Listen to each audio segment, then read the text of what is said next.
Welcome to Embedded. I am Alicia White, alongside Christopher White.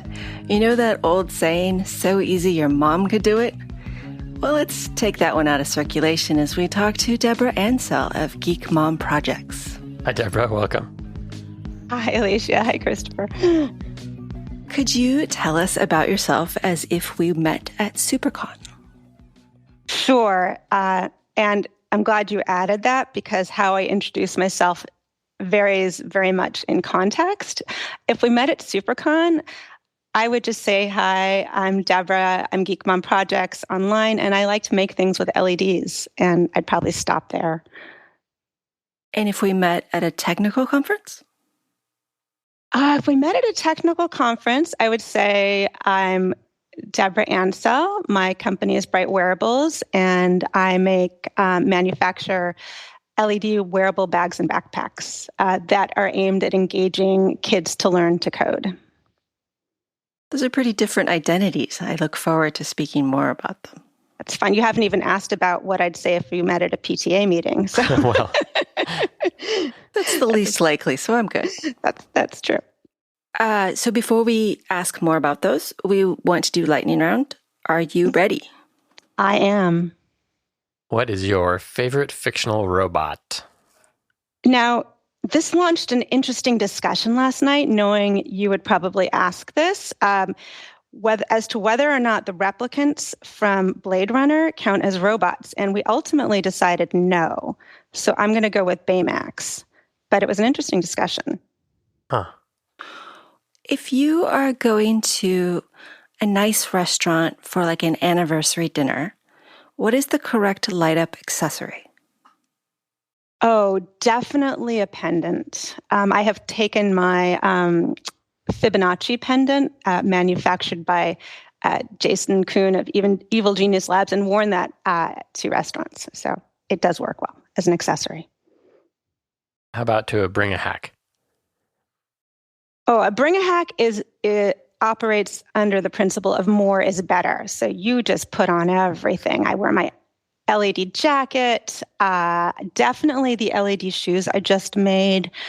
Pendant is probably too subtle for bring a hack. You add that in, but you really just go with the more is better theme. And I have a lot. So I put on everything I have and just go like a Christmas tree and enjoy it. What is your favorite Halloween candy? Oh, wow.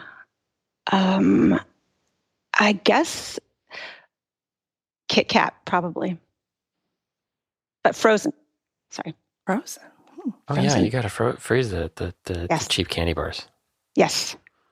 Favorite topic in physics? Oh, just the one I'm most curious to know about, string theory. I don't know much about it, but the one that always catches my interest when I hear about it, string theory. Coffee, tea, or milk? Oh, coffee. Where is that one from? It's from Charlie Brown. Oh, okay. I don't know. No, coffee, tea, or milk. I still want to know. Coffee. Oh, okay. I said cool. Absolutely coffee. Well, coffee with a lot of milk, though, to be fair. Oh, okay. Lattes are a real thing for me. Coffee is kind of a vehicle for milk and sugar, really. They work well together.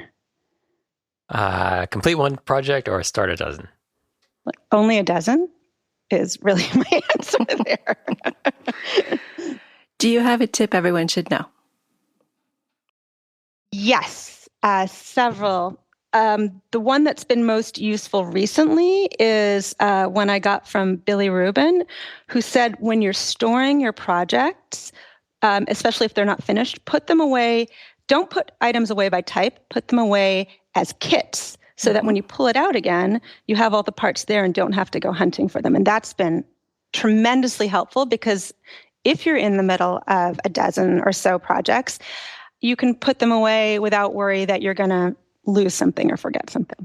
But then when you start, the 13th project, you start stealing the little pieces from all of the others and you feel slightly guilty because you're, stealing Robot X's arms.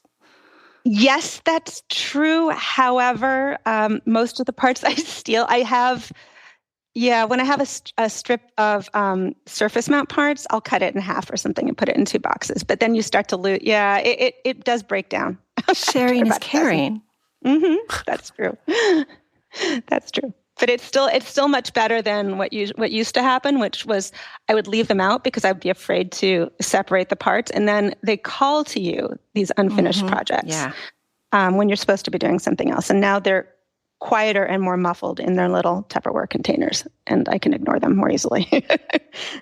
One more question. If you were teaching a course about embedded systems, what 3 topics should you definitely cover? Okay. So also knew this was coming, and I'm a little bit embarrassed to let you know that I really didn't know what embedded systems were at all until I started listening to your podcast. I had no understanding of that. I thought it was some very technical, arcane kind of specific technology. And then I started to, I it's just the opposite. It is. Well, then I realized that my wearables are embedded systems, all of them. And this is highly applicable. So, again, not knowing really what the field fully entails, I can't tell you what I would teach, but I can tell you what I'd like to know. So the topics that I would find most personally useful are power management, because power is such a limiting factor in designing wearables. Bluetooth, because I have looked at it on and off and on and off for different projects. And while it's a little bit of a black box, I can use the APIs people have created, but I still don't understand them.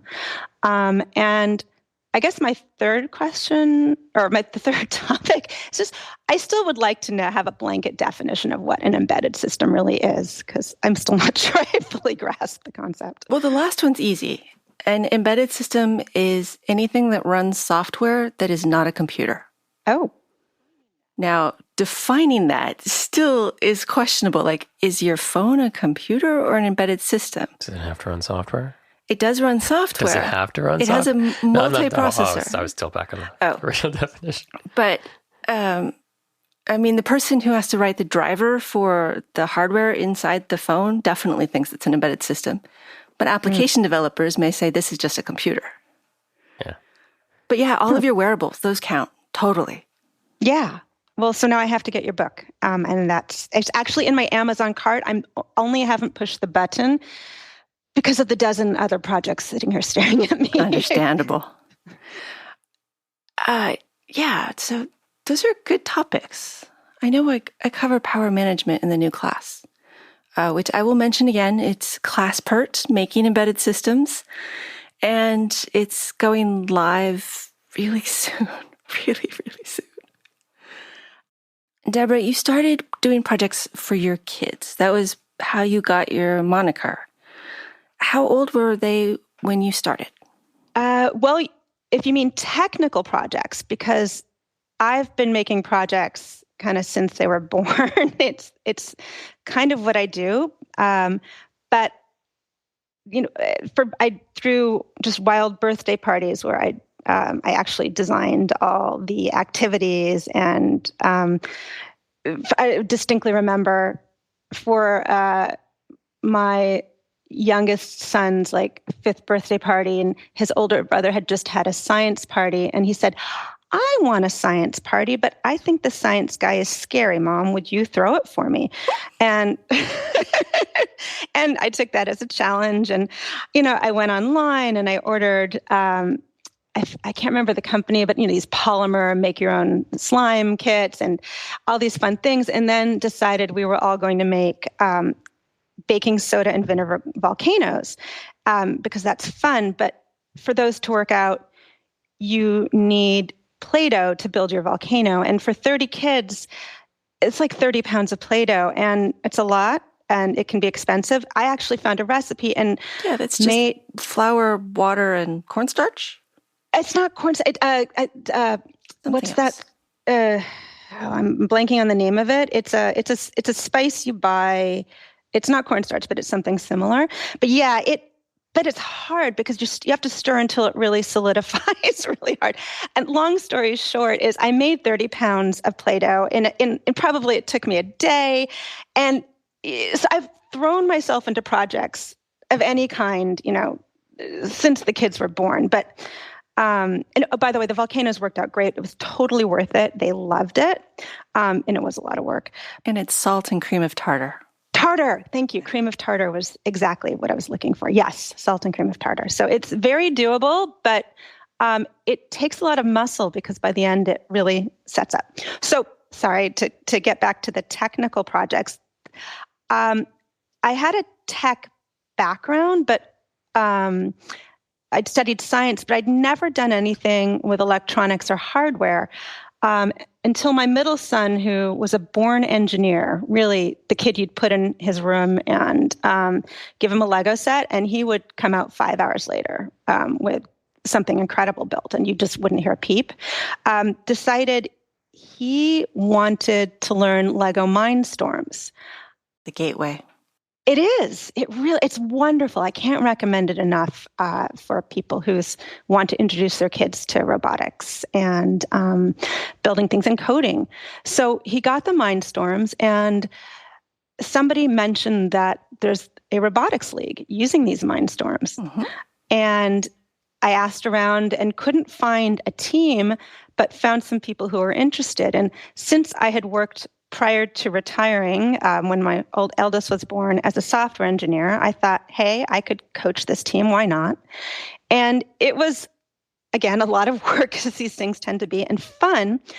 And the problem is, to be a good coach, your job is to really sit back and just make sure nothing untoward happens while the kids do all the discovery and learning.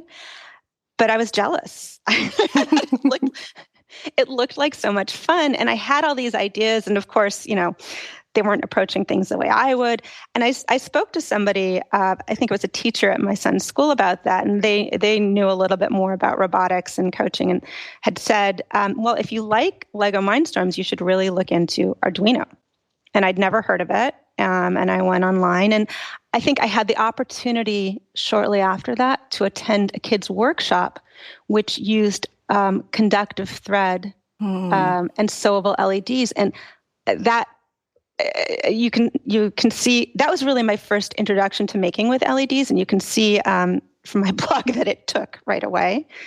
So I made that was my first taste of, hey, I can build things, and it took off from there. I started to research online and read people's blogs and make the projects they made and start to riff off of those. And I think I've lost the original thread of the question at this point, but that really started me down this path that became self-propelling and self-motivating just to keep going. So now, do you do it for them, or is it your thing now? Oh, definitely my thing. In the beginning, it was aimed at them, and we did things. The goal was to do projects together. A lot of it revolved around coaching various teams or making activities for my kids' schools. And they liked the initial projects I made. One of my earlier projects was actually to build a Segway scooter, self-balancing scooter, and they loved that. As they got older and my projects evolved more towards wearables, they're less interested. And I think now they view me with a sort of a bemused tolerance rather than full-on engagement. Every once in a while, they say, Mom, how come you don't blow up things anymore? And they like that. So no, it's definitely, it's not fully for me because I have a community of people who enjoy the same things I do, but it's not aimed at my kids, certainly.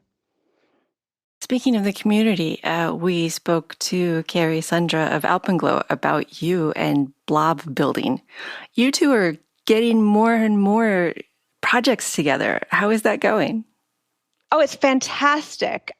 She's great. And we did only really meet fairly recently, but we both come from a textile, approach. She has a whole textile background. Her, business is built around yarn and knitting. And while that wasn't my background, I love to integrate LEDs into textiles and wearables. And we share a similar approach which is that making should be fun.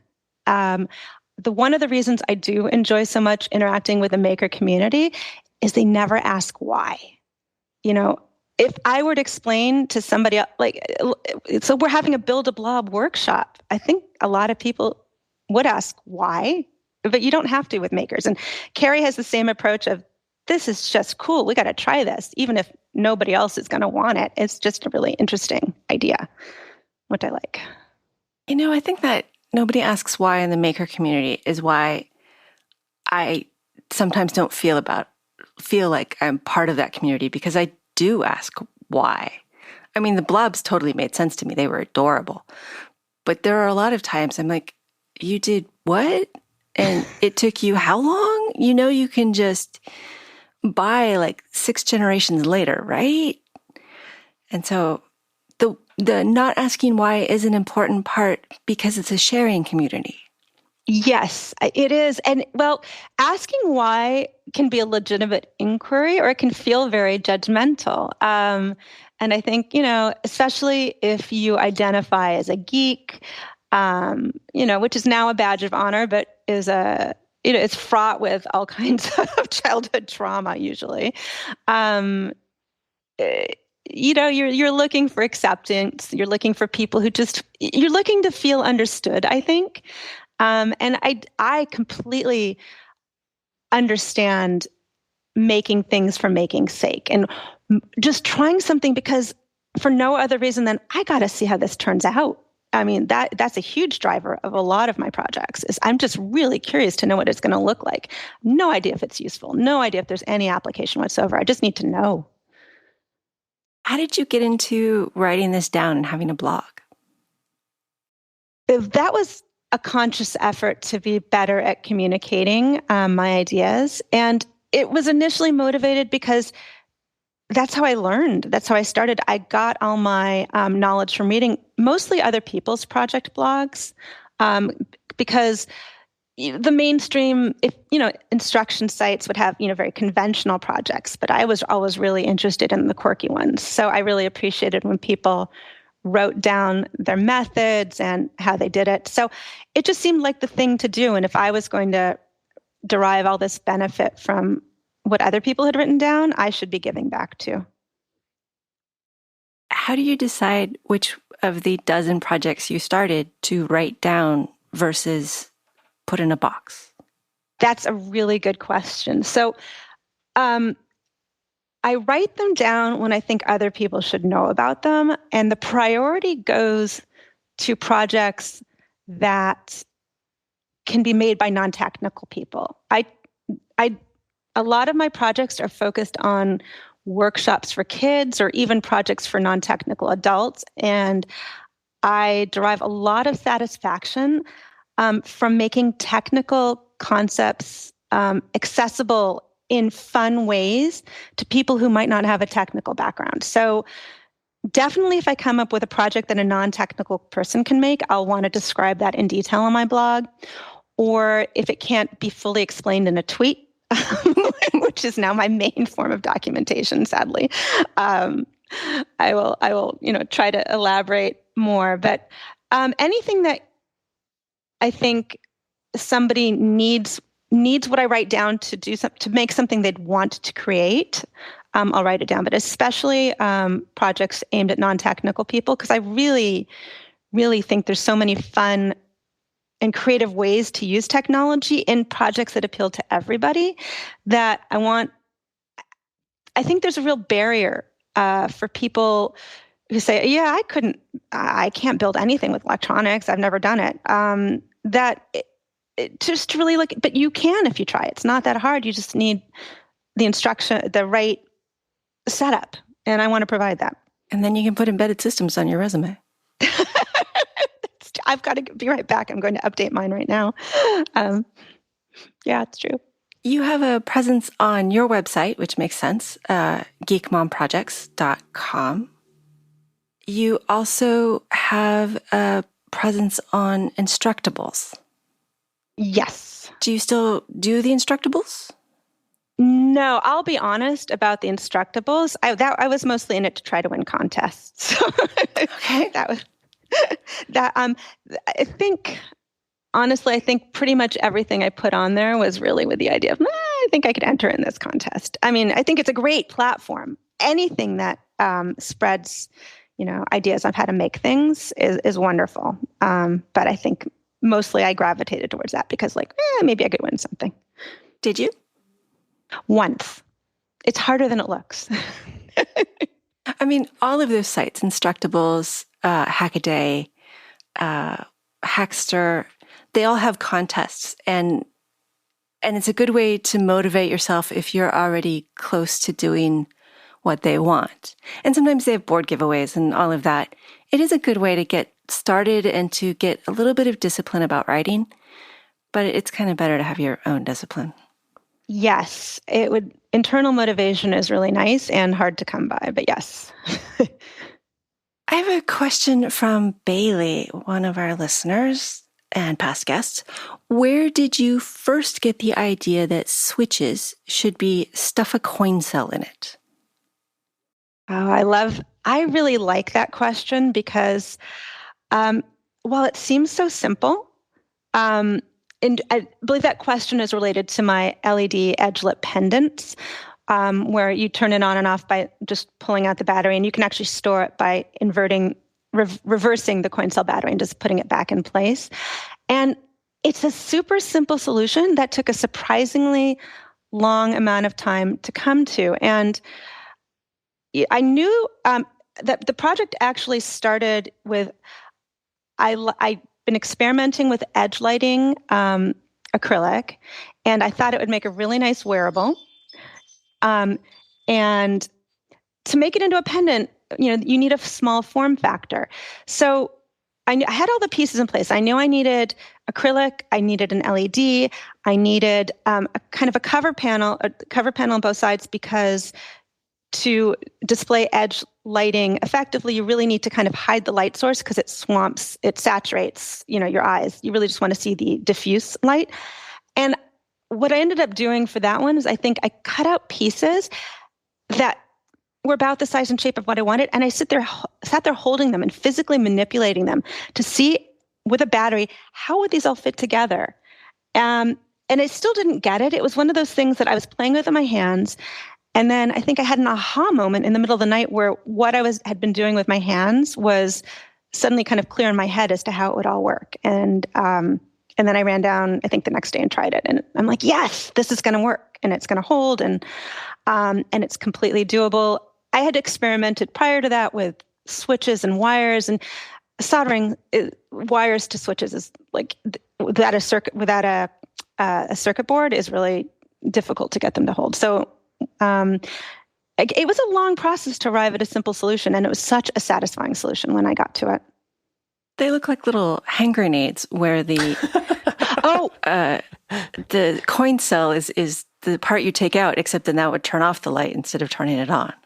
Yes, that's the most recent iteration of projects where you kind of insert the coin cell to create an edgelit project. There's that. At that point, I'd already figured out kind of the put in the battery, remove it as a switch. Prior to that, I had some LED pendant switch. So that idea first came to me with LED pendants, and then I used it subsequently in a number of different projects. So yeah, the little hand grenades.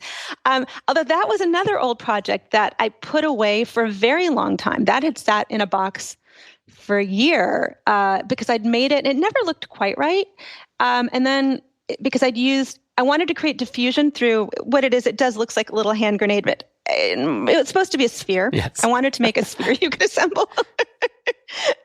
Hand grenade was not the goal. And I wanted to create as uniform a diffuse effect as possible. But the edgelit acrylic is always much brighter at the edges, and it didn't look quite right. And then, honestly, it was like a year and a half later when I'm experimenting with translucent acrylic. Suddenly that project popped back up into my head. I'm like, I wonder how that would look. And I ran back and pulled it out, and I was really happy with it finally. So you just never know. Well, with those, you have a crossbar and it goes tightly together to hold the battery. But for some of your other pendants, it isn't a battery holder that makes it all work. How does the coin cell switch work? Oh, well, in the pendants, you have to design a way for the battery to stay in place while being worn. And yeah, that was a lot of trial and error. Once I figured out that the coin cell was going in between two outer kind of sandwich layers, this is actually, there's several design ideas prior to this, but I'll start with the one that describes the pendants, the edgelet pendants.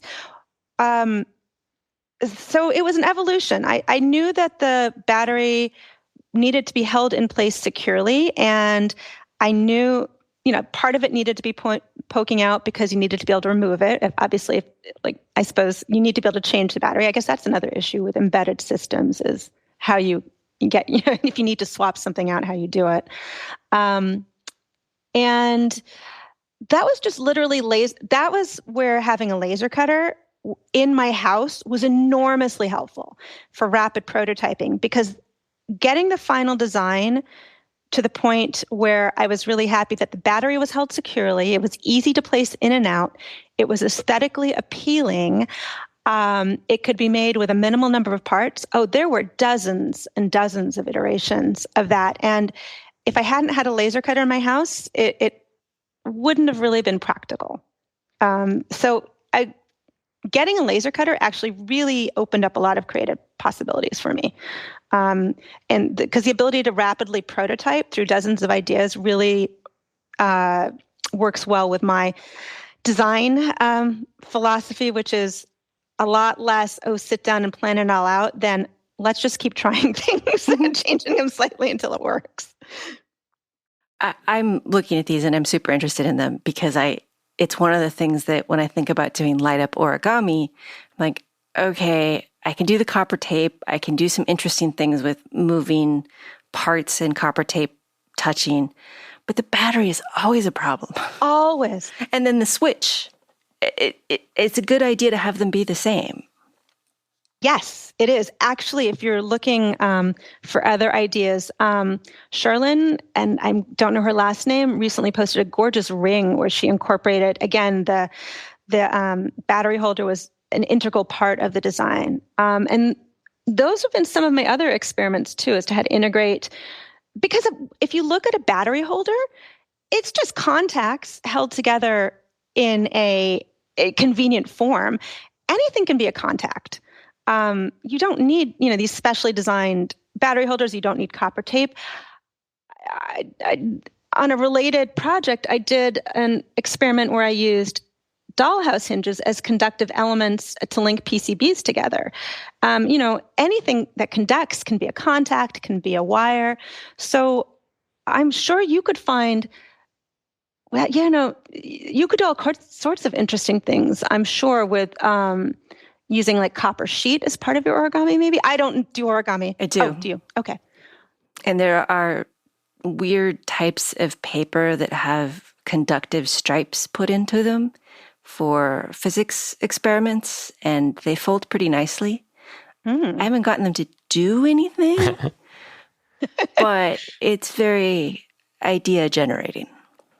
Yeah, that sounds like it has potential. I love seeing unconventional ideas integrated into kind of conventional concepts, like take a PCB and use a dollhouse hinge as a conductive element, or origami as a structure for electronics. Sounds really, really cool. You could probably, I'm not going down that rabbit hole. This is a note to myself. Do not go down that rabbit hole. I don't have time.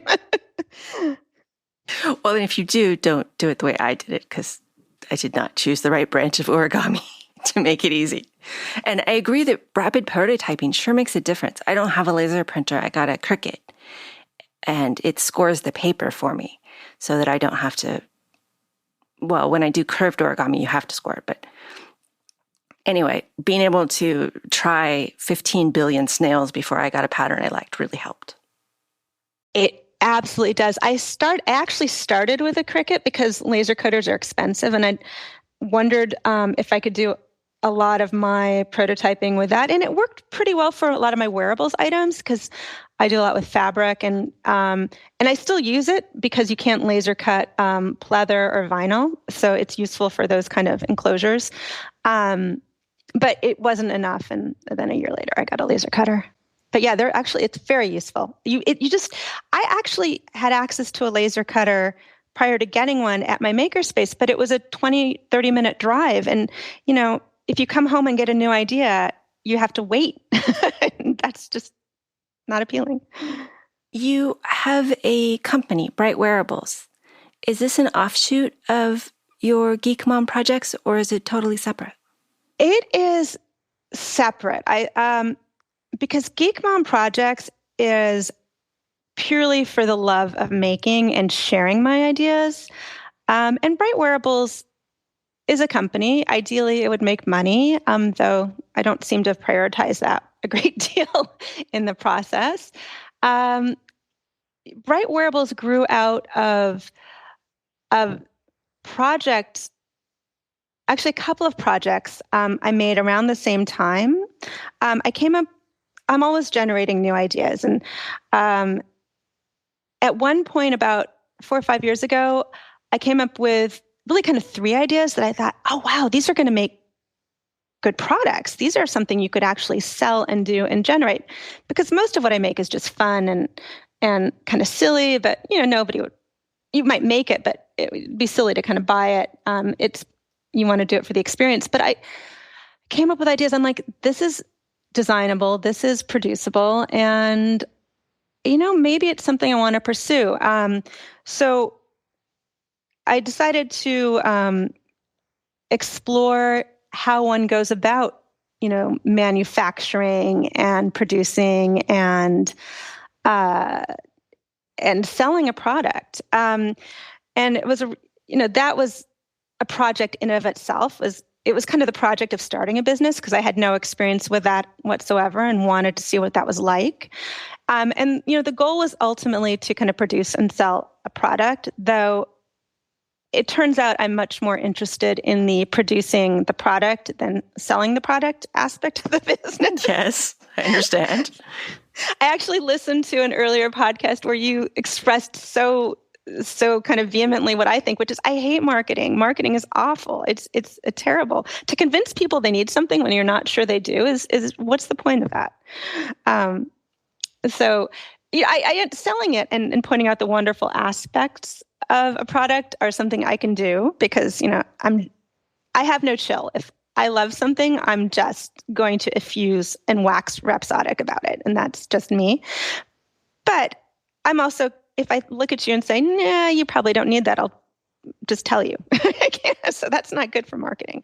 So back to where Bright Wearables came from. So it was a really interesting experience, learning how one gets things manufactured, and it was my entree into designing PCBs because I'd seen them, but they seemed like there seemed like a really big barrier to entry to designing and producing your PCBs. But then I became motivated to do it, to create this product. And it was great because I've used PCBs in a lot of my recent projects. And it's a wonderful tool to have in your toolbox. How did you pick it up?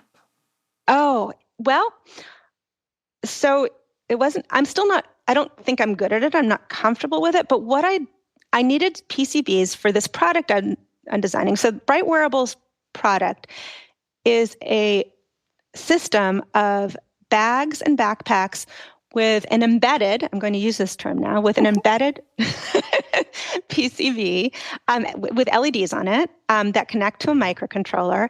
And the system is designed in such a way that the PCB affixes using removable connectors, snaps in this case, to the inside of a compartment in the bag with perforations such that the LEDs illuminate through the perforations, and you can see the light outside the bag, but the electronics are hidden.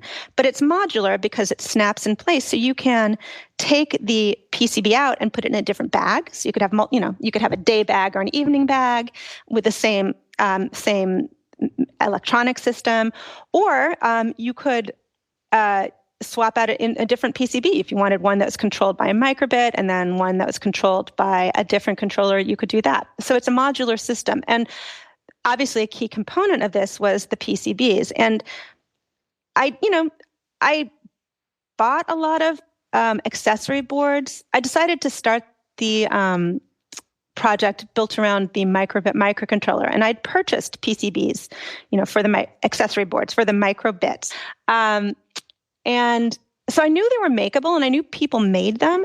So I came up with an idea, and I reached out, and I found somebody who could design it for me.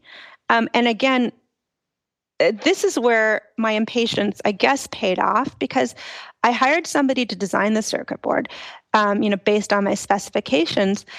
But I found the process of expressing what I wanted and then seeing it come to fruition to be so slow, and had no patience for the back and forth, that after the first prototype came out, after what seemed to be far too much of a delay, I'm like, all right, I got to learn how to do this. And I just jumped in, and I took their design, and I'm like, all right, I've got to be able to figure this out. And picked up Eagle, read the Spark Fun series of articles on Eagle, and just started working on it. And it was scary. But it helped that PCB manufacturing is so cheap, especially if you're not doing assembly. It's so ridiculously cheap. It's incredible to me. And there was a key thought or key idea that somebody told me when I said, I have a lot of trepidation about designing and ordering circuit boards. It feels very mysterious. And they said, even if you've been doing it for a while, sometimes you order a batch and they come back good for nothing other than coasters. And I said, and it struck me that, somebody who's been doing this for a while, it's okay to make mistakes. You screw up a batch, so what? You got a bunch of really funky shaped coasters. So that with that kind of, okay, there's nothing really bad to lose here attitude, I went, as is my usual design process, trial and error, and learned a lot from it. And these are even circular with holes in the middle. So yeah. I would like to point out. So yeah, I was about a year and a half into my experiences with the Eagle before I realized they actually have cylindrical coordinates. Ooh, yeah. I spent so much time with a calculator and doing trigonometry. And once I realized that, I was like, it was a real head desk moment. What drew you to the microbit? It's an interesting little platform, and we've heard of it before, but it doesn't come up that much, it seems like. And it's a little old. Well, yeah, so's Arduino. Well, very. Well, Arduino, I guess, has many, it keeps reinventing itself. It's yeah. But microbit I got into because I do a lot with education and tech education and teaching kids to code. And in fact, the whole product idea itself grew out of what I was trying at the time, and I never successfully did, create as a workshop idea for kids I was teaching. I use microbit to introduce elementary school students to coding. I volunteer with a local non-educational nonprofit that brings science to underserved elementary school students. And I worked with them to design an introduction to coding curriculum. It's only about 3 weeks out of their year-long curriculum. And the microbit is a wonderful tool for this. And I think Helen Lee summed it up best for me. She helped me understand why it's such a good tool, which is because while there are many other microcontrollers out there, they all do a variety of things. The microbit is designed for education, and that's what they do. That's its whole focus, and that's what they do, and they've done it very well. Like Raspberry Pi came out, actually, I think, with an educational mission, but they do so many other things too, that it's a wonderful tool for many, many things, but the microbit's good for education. So that's how I got into microbit and into using it. And the idea behind this was I was using the microbit with kids. I've always liked wearables, and I tried to come up with a project where they could lace together a bag that would hold the microbit, and they could walk around with this, light up bag. And that was doable. And then I started to think, this is kind of a fun bag to have it walk around with this light up bag. And it's also a coding project that's not robotics. Girls like this. And because I, having come through science, many years of science education, and, realizing things would be very different if there were more women in my classes along the way, in my experiences, in my early job experiences along the way, really, really would like to find a way to get more girls into coding. So the microbit being educationally friendly and having an enormous educational ecosystem built around it was a really ideal choice. It's appealing to girls. So the idea was not to sell this product to get everybody out wearing LED bags. And while that's wonderful, that's great, I really wanted people to learn to code their own bags. And people, especially people who had never been, never understood why they might want to code. I'm like, this could appeal to people who say, why would I need coding? I don't want to do robotics. Although the difficulty, that occurred to me recently is that what you're doing is creating a product with the goal of trying to entice people to want to do something that they don't necessarily want to do in the first place, which makes it harder to sell. Really, in my ideal world, the goal of this product would be to engage girls in wanting to learn to code. And that's why it's built around microbit. It's one of those, I saw one, I want one, and now I want to customize it. And so I have to learn to code. I've never really had to learn to code before. Like you'd never had to learn to do board layout. Once you want something enough, you start breaking down the barriers to get there. That's exactly right. That is exactly the goal. Though, it's funny because there's two approaches to this product. One is, it's a light up wearable and it's fun. And you can buy lots of light up wearables that, aren't customizable with code. And the other approach is it's an educational system. And it's a harder sell as an educational system because you are trying to induce people to want to do something hard and to motivate them to do it. I shouldn't say it's hard, but to want to do something they perceive as hard. And how do you sell that? Because when I present it to adults, when I say you can customize it with code and everybody says coding, do I have to code? It's an interesting dilemma. Yeah. I mean, this is why, even though I don't love the Arduino Uno, I still kind of love the Arduino Uno because it made it so that embedded systems didn't even have that name, and coding in C++ was suddenly not C++, so therefore it wasn't scary, even though it was C++ the whole time. It's C++ without object orientation. It's worse than that. No. When you type in LED, and then, the LED name, that's a class. If you go into that if you go and look at the header, it's a class. If you have a sensor, there's often inheritance. It's C++. It's a neat little system. I totally agree with you. And by the way, you may not like it. It's interesting. It is the reason I'm where I am because I don't understand. I still struggle with tool chains, and non-Arduino systems are still pretty intimidating to me. But you want to make things accessible, and that's how you draw people in. And I was honestly, without Arduino, I'd still be, making big vats of Play-Doh, I think. Well, that's why I do love Arduino. My beef with it is more when we go into professional designs, it's very expensive for what it is. And the build system is not a good professional build system. But for bringing people into technology, that thing's miraculous. Completely agree. Yes, I do understand it. But I'm not approaching it really from a professional standpoint. So yeah. I just see the miraculous side. You got patents around your Bright Wearables bags and modularity. What were those about? Yeah, I did. Well, first of all, let me say that a little background. My father was an aeronautical engineer who made his living off of one of his inventions, which, and So, and if you hadn't been able to patent that, it was a patent. So I just kind of assumed patents are things you do and you build a career around them. I think growing up, that seemed natural. And what ended up happening when I came up with the idea for Bright Wearables, I actually came up with 3 kind of product ideas at the same time.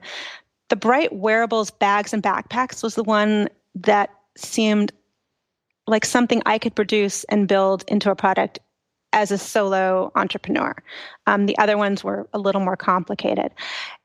But I wanted to talk to people about it, and I was afraid. Like, I wanted, to ask people for advice. And, there's a lot of hubris with, my assumption that this is such a great idea that everybody's going to want to steal it. And, it feels a bit, but at the same time, like it is the kind of product that you could have a company manufacture. And, without intellectual property rights, there's no value to it to a company. So that was in the back of my mind that maybe if this is a really good idea, a big company might want to do something like this. And it's novel enough, and it would allow me, getting a patent would allow me to get over the fear of just talking about it with anybody. I would feel much more comfortable. So I started the process. And again, patents didn't seem I didn't understand the nitty-gritty of the process, but patents seemed like something just ordinary people had because, my dad had them. And I went to speak to a patent attorney to briefly to find out how the process worked and to see if these ideas were patentable, because there are certain criteria a product has to meet to be patentable: novel, useful, and a few other things. And he looked at my ideas and said, you could try this. And then he said, but if you're going to do it yourself, I would never have been able to, it was worth paying him for the consultation. And then I would never have been able to afford his rates to patent something kind of for my own purposes. He said, you don't need a patent attorney. You can use a patent agent who can do everything a patent attorney can do, but give you legal advice, essentially. And he recommended someone who'd actually done work with LED wearables before. And so I started working with her, and it was a lot of back and forth. And, again, knowing I probably wouldn't make, or very likely wouldn't make my money back, I tried to do it with as little expense as possible. And it's an expensive process, but I ended up, for example, bringing the cost down. First of all, using a patent agent was great. She was fantastic. She's very helpful. And I didn't have to worry about, 10-minute increments of billing and things like that. And I got some patent drawings done and got them back, and they needed minor changes. And then I realized, wait, I'm okay with CAD. I know Inkscape. So I ended up doing the patent, except for that first batch, all the technical drawings myself, which was a lot of time, but it saved a lot on costs.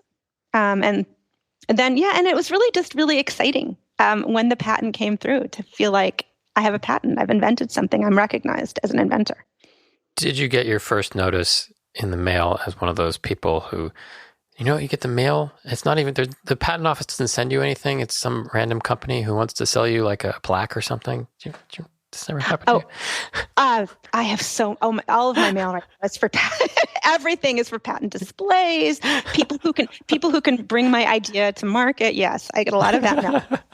But no, the actual patent itself, no, actually, because went to my patent agent actually had everything mailed to her and sent it to me. So I didn't have that surprise moment in the mail. But I did recently get my second patent, and she mailed it to me, and opening that package up was actually really pretty exciting.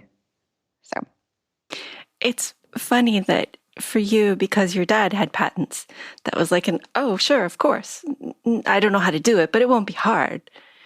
Where because you hadn't had anybody who did electrical engineering, making a board was intimidating. I would think that for most people, those would be the opposite, because getting a patent is a lot of work. That's funny that you say that. You're absolutely right. But I knew it was doable because I'd seen it done. And I knew people made PCBs, but nobody I knew and regularly interacted with, it did seem like this, and it was all seemed to be people with electrical engineering backgrounds and, all sorts of technical knowledge. I don't have a hardware background, it's all kind of self-taught. So, but you're right. It is funny, that approach. I still, knowing what I know now, it's not trivial to get a patent, but I just kind of assumed it's something one does because that's how I grew up. Yeah. You said you don't have a double E background. You do have a bachelor degree in something with software and a master's degree in physics? Actually, I have a bachelor's in physics and applied mathematics. Applied mathematics. That's how I got to CS. Yes. No, and and the thing is, once you're a physics major, the extra number of courses you need to take to get the applied math degree is really only a few, which is why it's honestly why the applied math is in there in the first place. It's because it was easy, relatively easy, a lot of gain for not much extra effort. And I did take a year of CS in college, but and this is part of why I'm driven to want to engage girls in coding. I took a year of CS and left with a feeling that I'm not good at this. In retrospect, I was really thinking about it because the first semester, and this was way back when, right, just at the beginning of PCs, and you didn't do your coding on your Mac. You went into the computer lab, and the first semester was Lisp, was an introduction to CS with Lisp. Yeah, I swear to God, my first Didn't they do that to us? Didn't they do it to us? That was one of the first CS courses. Yeah, we did Lisp as one of the first ones. I didn't. I somehow skipped that, but yeah. Yeah, recursion and parentheses. And I actually did okay in that one. Parentheses. Yes. I mean, right?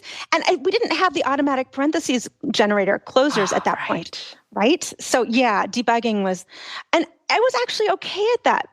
And then the next semester was C, and it was hard, and everybody seemed so much better at it. And now in retrospect, I think I can go back and say, Lisp was new to all of us at the time, but a lot of the kids came in with knowledge of C because they'd done it at home. And it wasn't that I was bad at it. I just didn't have the experience they did.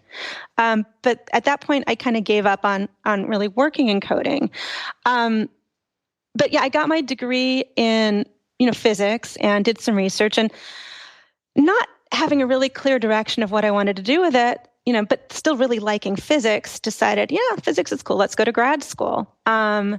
And I did, and ended up doing my research in radio astronomy, and spent basically 2 years curve fitting with Fortran and a book of numerical recipes at my side. That sounds like lots of fun. Was it on a VAX? Just tell me it was on a VAX and I'll be happy. I honestly can't remember. I don't think so, no.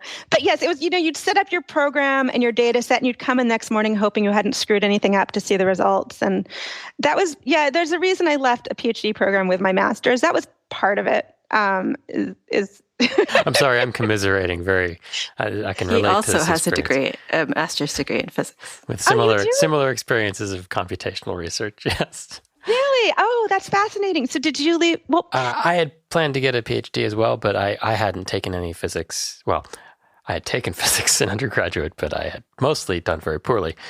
So I went to a local university, and I was just going to get a master's degree and then parlay that into a PhD somewhere else, start a PhD program somewhere else. But once I'd done enough, I enjoyed it greatly, but I did decide that PhD was not for me, and I finished the master's degree, and that was it. Because you were already a software engineer, and all of the physics PhDs we knew were software engineers. I knew a lot of physics PhDs and astrophysics PhDs. I was interested in astrophysics, and yes. I knew 2 or 3 astrophysics PhDs, and all of them were just software engineers at various companies. I was like, maybe there's a sign. That's really smart. The ones I knew, because the ones I went on to get degrees, a lot of them ended up, the theorists working in the financial markets. And I'm sure somebody I personally know predicated the whole market crash. Convinced of it. But the thing about physicists is most people who are drawn to physics are generalists, I think. And the nature of science research is to spend a lot of time and effort boring in on a very small, very focal part of a very large and interesting topic, but the work itself isn't interesting. So I think it's a common path for people who like physics. I think that kind of realization that, the concepts are cool, but the work is less so, That's an interesting insight. It never occurred to me until you said that just now. That's great. Because I enjoyed all the classes. I enjoyed learning all the stuff. It was all fascinating. But when I got to the research portion for my master's thesis, which I didn't end up finishing, I ended up doing the oral exam option because I just bailed on the thesis. But the thesis idea was, it was an interesting topic. It was formation of, I think, how planets form in circumsolar disks and stuff. But what it boiled down to was trying to figure out a way to solve this one differential equation. God, just that's the worst. months and months of, well, that didn't work and that didn't work. And, it was a big nonlinear thing. And it was, like you said, just focusing on this little tiny, tiny, tiny part that has greater meaning. But after 2 months of doing it, you're like, I can't do this.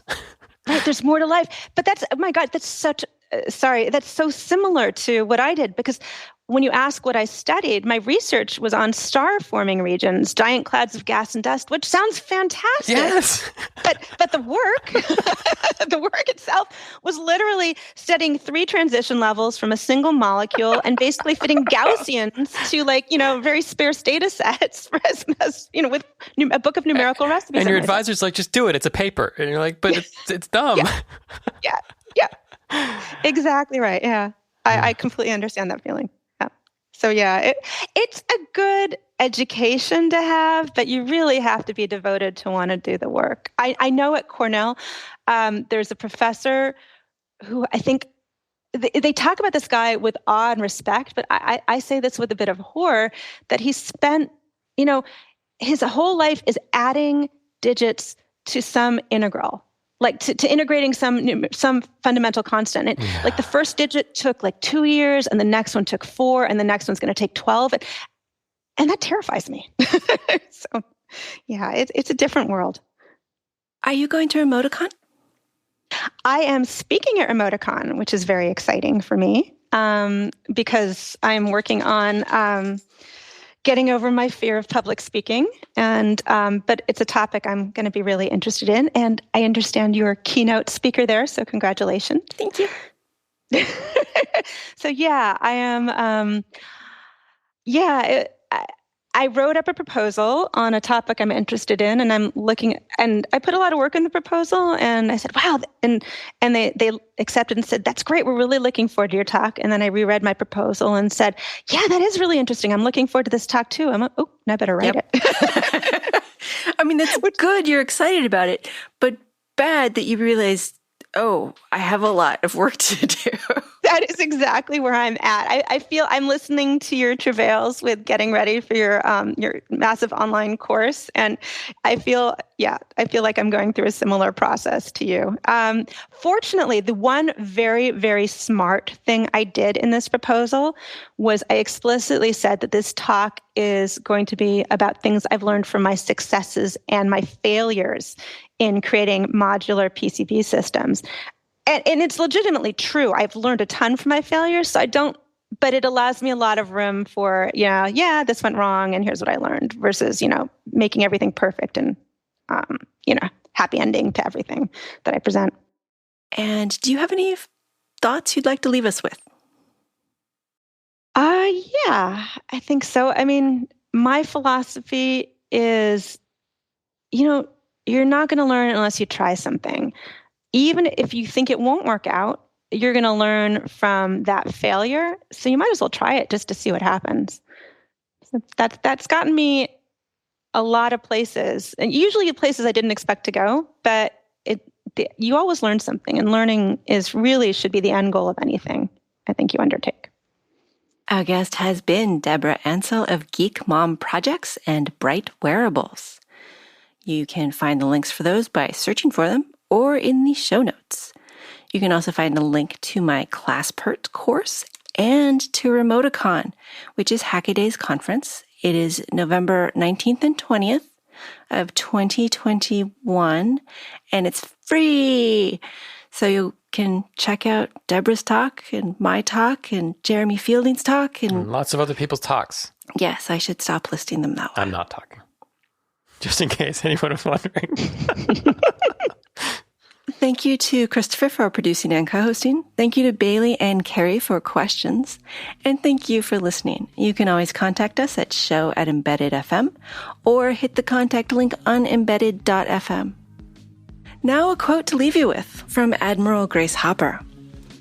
There sat that beautiful big machine whose sole job was to copy things and do addition. Why not make a computer do it? That's why I sat down and wrote the first compiler. It was very stupid. What I did was watch myself put together a program and make the compiler do what I did.